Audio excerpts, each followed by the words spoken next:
Hello, friends. Welcome to Exelon Academy's Mains Marathon Answer Analysis session. In this session, we will try to look at some of the questions that was given to you the last week. We had a total of 15 questions, of which 10 were of the current affairs and 5 were from static. Now, the objective of this session is to take some of the answers that you guys have sent and try to analyze them in respect of the demand of the question. So let's I'm randomly choosing some questions. Let's take this first question. Explain the biosecurity concerns of synthetic biology and analyze India's preparedness for biosafety and biosecurity. So let me take one sample answer over here. So let's look at how this aspirant has approached this question. First, the question itself. Explain the biosecurity concerns of synthetic biology. So I have highlighted the keywords in the question. So synthetic biology is one keyword, and analyze India's preparedness for biosafety and biosecurity. So there are two parts to the question. First is about what are the biosecurity concerns of synthetic biology. The second part is India's preparedness. Always remember, when you answer, try to answer to the demand of the question. So in this, I would have expected someone to first maybe explain the keywords in the question as to the keywords are synthetic biology, biosafety, biosecurity, and then explain what are the biosecurity concerns, and then finally explain India's preparedness for biosafety and biosecurity. Yeah, so this is how one might proceed. So let's look at how this aspirant has gone about answering this question. So the aspirant has started with explaining synthetic biology. This is the right approach because the question has certain terms which are not so obvious. Synthetic biology, the term itself is kind of unique. Biology is one which is natural, which is nature. But synthetic means man-made. So synthetic biology, combination of these two words makes it a man-made biology, which is what the aspirant explains here as to what synthetic biology is, which uses engineering principle for biological research and beyond. Yeah, so it is usually for positive things. So to that extent, having desirable, that's the right phrase to use.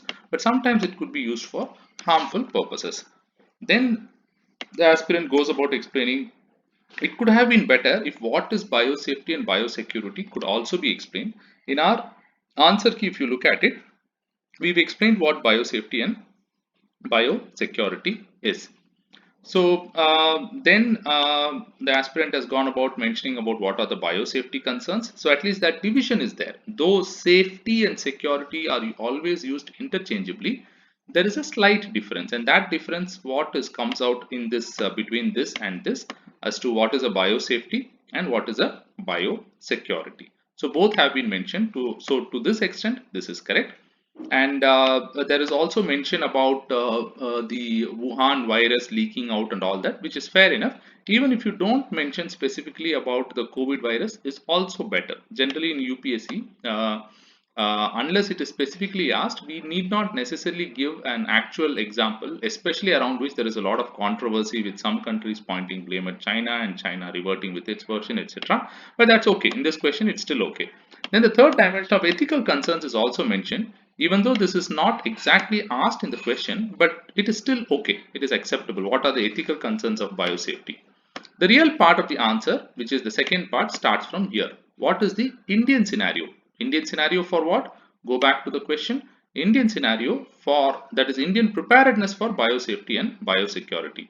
So in this, the answer starts with the establishment of Department of Biotechnology and how it has been formed to deal with some of the issues. And then there is also a mention of lack of concrete policy, clarity and consensus, and how India needs to deal with emerging sciences. So now, as an example, the aspirant has also given that during pandemic, there was a little bit of a challenge as to how to approve the vaccine. There were emergency approval, etc., which is good. And then the answer ends up with saying what is the need of the hour, which is nothing but what is the way forward. So once again, way forward is a rehash of the earlier part of the answer about what is not there that has been mentioned as the way forward, which is concrete policy, regulatory framework, and all of the other aspects. Yeah.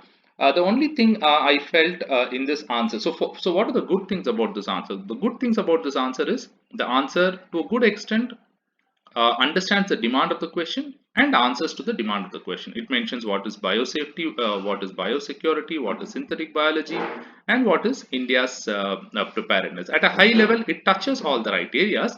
The only place where I felt we could add some more improvement point is in this place, the need of the hour. To kind of communicate my point, for this part alone, let me look at another answer where another aspirant has tried to give the need of the hour or the way forward in more bullet points and more specific manner. So let me look at the same answer written by a second aspirant in which the aspirant talks about, once again, what is, starts with what is synthetic biology, which is explaining. And here, even though biosafety and biosecurity is not mentioned, but the aspirant directly dwells into the biosecurity concerns of synthetic biology. So there he goes point wise. Yeah. And one suggestion I have for this aspirant is to just underline some keywords in the questions, because every point in his case looks at a different dimension of biosecurity, which is very good. And here comes India's preparedness. So right away, at the first line, it's mentioned we are in a disadvantaged position. So the position of the aspirant is made very clear. We are in a disadvantaged position. And why? The aspirant goes on explaining, saying we have poor disease surveillance. Uh, this word could be avoided. Pathetic state of healthcare system. I mean, newspapers can write it. We as aspirants, it's better we avoid it. You could say a not so optimal state of healthcare system, but the point is well taken.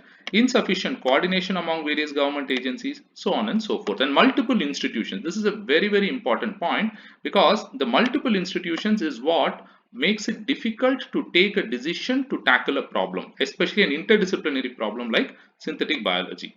So in this case, he talks about, what are all the various, what does he mean by multiple institutions is very well explained in this part. So you could just look at how this part is being handled as to what the multiple institutions are. So it is a little bit more specific.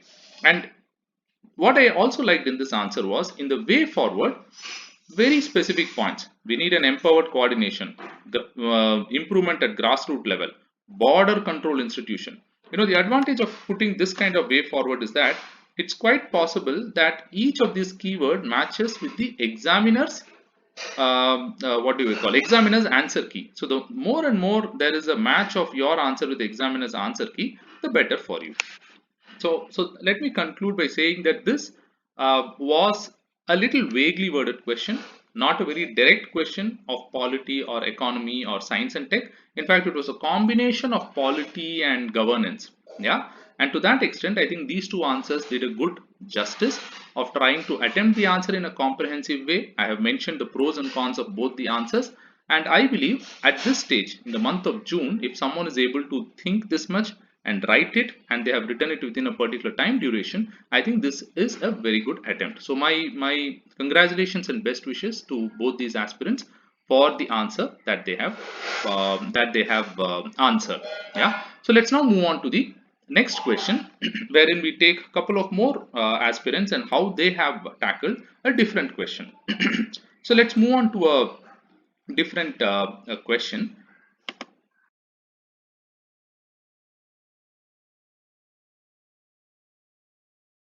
So let me take another question, which is primarily polity, law, governance in that area. The question was, discuss the main features of Unlawful Activities Prevention Act 1 and critically analyze the challenges involved in its implementation. So clearly there are two parts to the question. One is the keyword discuss. So the first keyword is discuss. So it is a very direct question. Discuss the main features, which means if you know the main features, you'll be able to write it. And the second part of the question says critically analyze the challenges involved in its implementation. So first things first, we need to first write some points about the Unlawful Activities Prevention Act. Now, the aspirant here has given a good introduction, starting with when was this passed and what is its aim. What is its aim? And gives a brief explanation about the law itself. It's a good introduction. because it's a 250 words question, it's a good introduction for 3-4 lines. What could have also been added without making it too long is also some reference to the other anti-terror laws, namely OTA and TADA. Yeah, the Terrorist and Disruptive Prevention Act and the Prevention of Terrorism Act. Both are somewhat both these laws also deal with terrorism, so it kind of makes sense if you're able to add a line or two about them. Now coming to features. Now features of UAPA. It's a very direct question. If you know, you can answer. If you don't know, you cannot answer. Yeah. So in this, the aspirant has mentioned 5 points, if I remember it. Yeah, 5 points the aspirant has mentioned. So, and these points are, I really don't have much of a comment on this because they are factual and the person has written it quite well about what are all the things that the central government can do, what is the highest, punishment for the crimes committed under UAPA, and what are all the, whether it is an Indian national or a foreign national, who all can be charged. So these are pretty direct statements taken from the law itself, which is what is expected, the time taken for filing a charge sheet, etc. So this is fine. Yeah. Then comes the second part of the question. What is the second part of the question? Critically analyze the challenges involved in its implementation. So obviously you can understand that the demand, the one way to understand this question is when someone says critically analyze, what is the cue or what is the clue that you're getting? The clue that you're getting is this law, or the first part of the question is not a direct question. You can't directly say this is absolutely good or you can't say this is draconian. You need to take a balanced approach. And the fact that this is called critically analyze is an indication, or it's a clue for you to answer on both sides of the law, both the positive side and also the negative side. So you could start with either.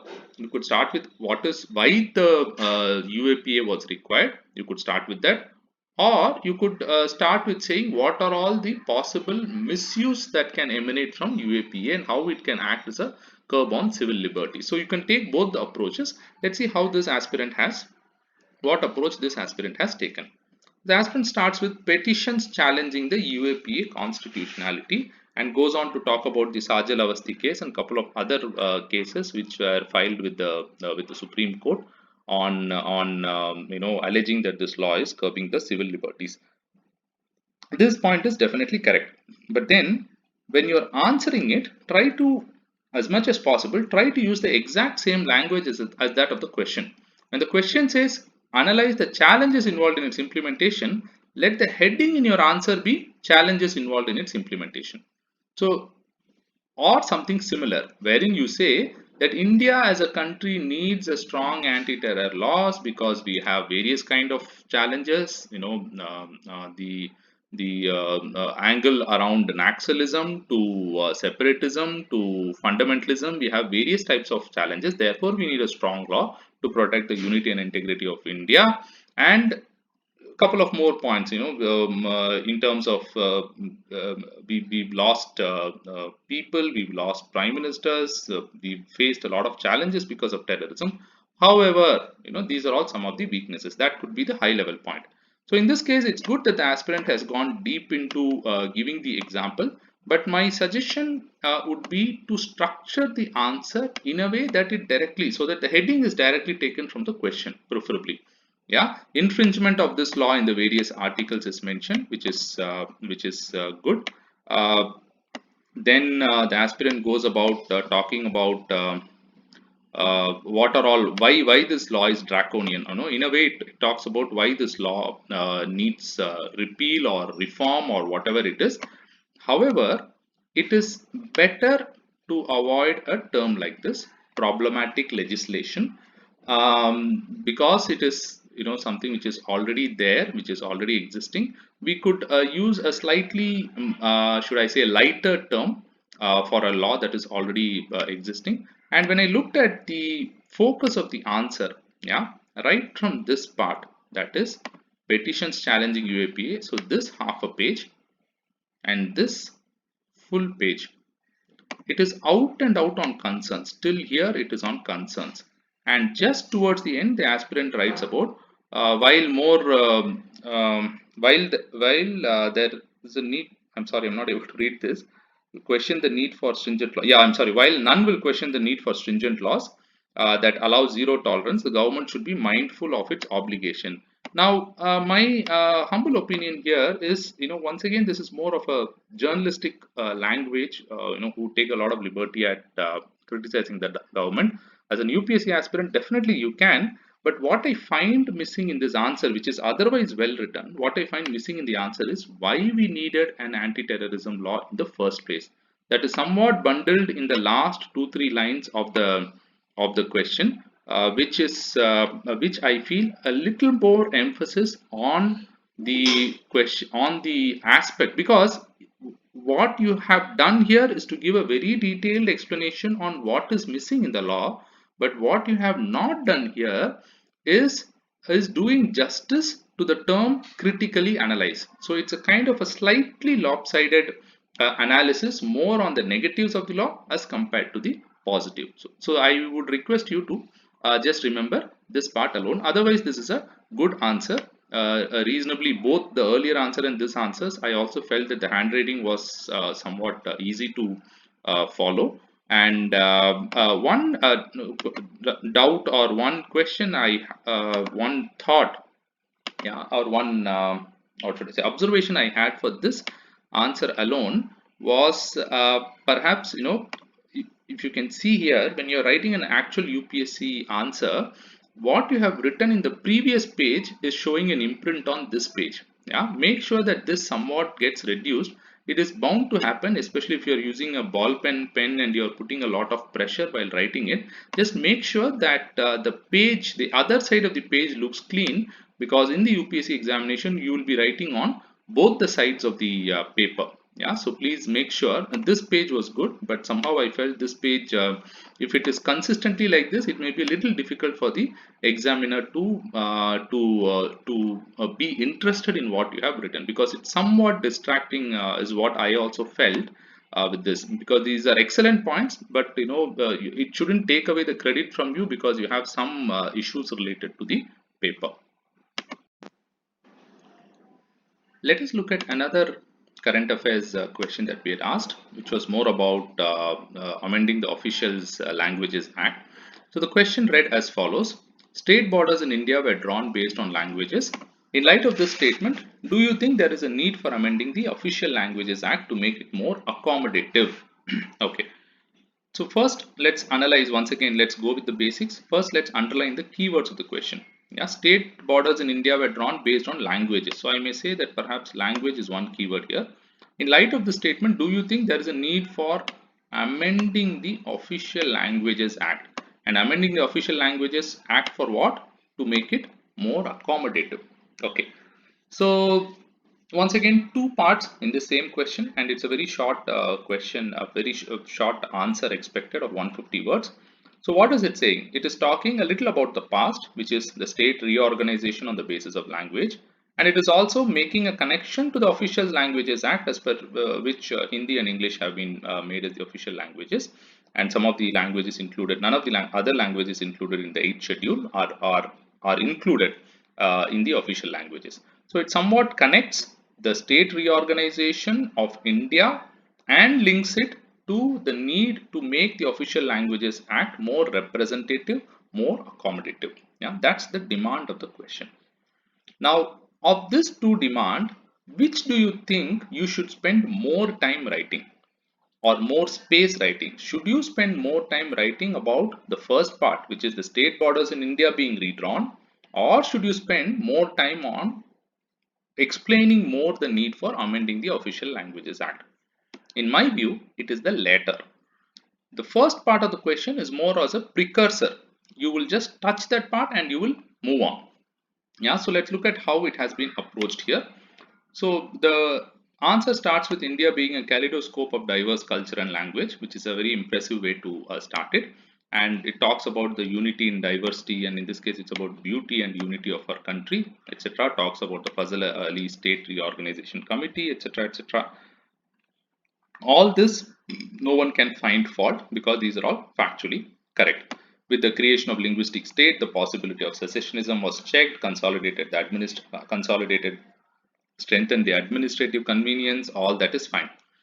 But I felt one thing that we can do is maybe by after about few lines of introduction, we can quickly come to what is the Official Languages Act, yeah, which somewhat has started here. I would have expected it to start a little earlier. It talks about Article 343 of the Constitution, which talks about the official languages of the Union shall be in Hindi Devanagari script, and also talks about in terms of the proportion of people who are talking Hindi, and the language also mentions about all the 22 languages of the 8th schedule.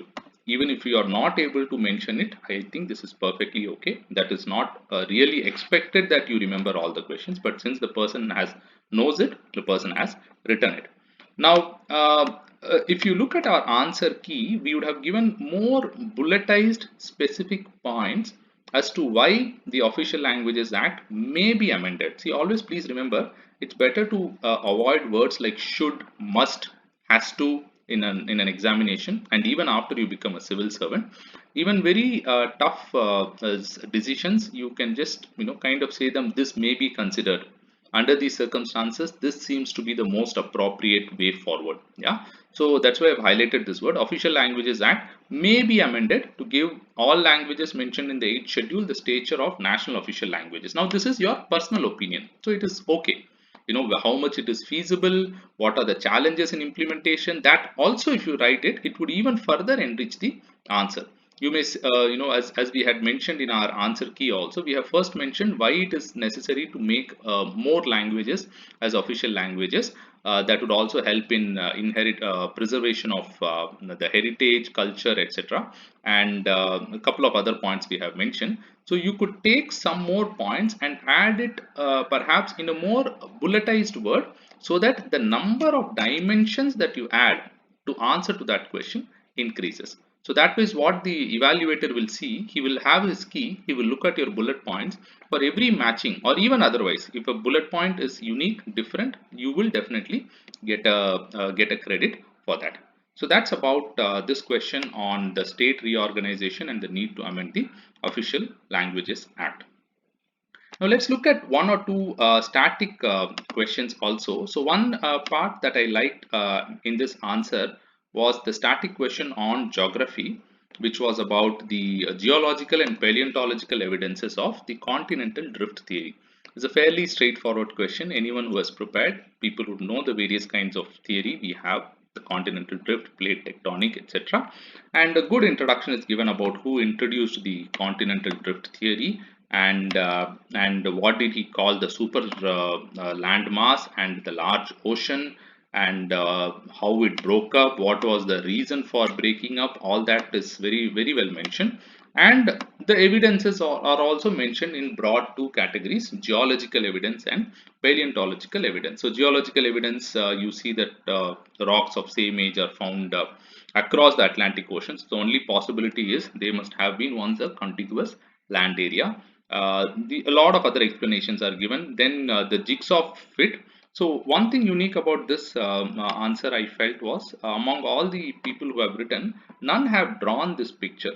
Yeah, I think it would really add a lot of value if you are able to draw maps, be it India map, or I don't expect you to do the world map, but because you are talking about the point of jigsaw fit of the continents, it makes sense to somehow fit the continents, because we all know the eastern coast of South America and the western coast of Africa, there is a fit. The Arabian Peninsula and the northeast part of Africa, there is a fit, because it's always interesting. You may see, why is this Red Sea almost having a parallel coast. Yeah. Now, on top of this, we have also mentioned the paleontological evidences, the distribution of fossils, Mesosaurus, the fern plant, Glossopteris, etc., etc. What could have added perhaps a little bit, maybe a half a mark more value, is that since you have already drawn the picture of the various continents, kind of arranged in a way that is able to see as that is able to make us see the fit between them, you can also just draw these yellow lines have been drawn by me. You can just draw these lines to say, hey, this is where the fern plant was there, this is where Mesosaurus was roaming and all that. So that what will happen is, in the same map you are able to overlay the paleontological evidence over the geological evidence. Yeah, so otherwise I found this answer to be very good, and perhaps this was the only answer where this map was drawn, which I felt was quite good. Yeah, so there was one more answer I thought I'll just discuss very quickly. So this in this case the aspirant has written the Mathura School of Art and the Gandhara School of Art. The only the static question has been attempted here. So in this case, the aspirant talks about when it started and what are all the key differences. So one comment I had in this case was, already a lot of space has been occupied by the margin on the left side and the right side. In fact, a large amount of margin has been occupied. I request if you can keep the margin a little smaller, and in the remaining space that is available also, when you come to the bullet points, yeah, here. So firstly, I like the way you have written it under 5, 6, 7 bullet points. That's how the examiner, the evaluation guy will also look at it. How many differences is he able to write? So first point on location, as to where was this art getting developed, the time span. So one is the spatial aspect, other is the temporal aspect, and then you talk about the religion, the expression of Buddha, how the subject has been treated, and all that. Yeah, all that is fine. But if you look at it, for example, here expression here, already there is a lot of space lost. I suggest maybe you can start Mathura from here, from the left column onwards, and then you can try and fill these 4 lines into simple 2 or 3 lines. Otherwise, what is happening, it becomes somewhat a little difficult to follow the answer. And as a practice, I would suggest not to break up words. For example, Buddha is broken up like this. Yeah, delighted mood, while Gandhara depicts calmness of Buddha. So had Mathura, come somewhere here. Yeah, had Mathura come somewhere here, all your 5 lines could have been written in just 2 or 3 lines, and that makes for a more legible and easy to read answer. Otherwise, in terms of points, all the key points have been covered. There are 1 or 2 points which have kind of not been covered, for which you can look at our answer key. So I didn't want to make this as a very long and a boorish session also. So I've just taken a couple of questions, about 3 questions in current affairs, and I've discussed 2 questions in static. I hope this gives you a broad overview of what the expectation is for the answer writing. If you don't, or if you feel that something was missing in what I have mentioned, please write to us info@exelonacademy.com and ask for a telephonic session with me. I am there to clear any specific doubts you may have with respect to your specific answer. Yeah, till then, I would suggest all of you keep writing, keep the practice of writing mains answer. You have the entire of July in front of you, during which I strongly suggest that you do the answer writing practice. And after that, you can get into the full mode prelims preparation. Till then, keep writing, and I wish you all the best, guys. Take care. Bye bye.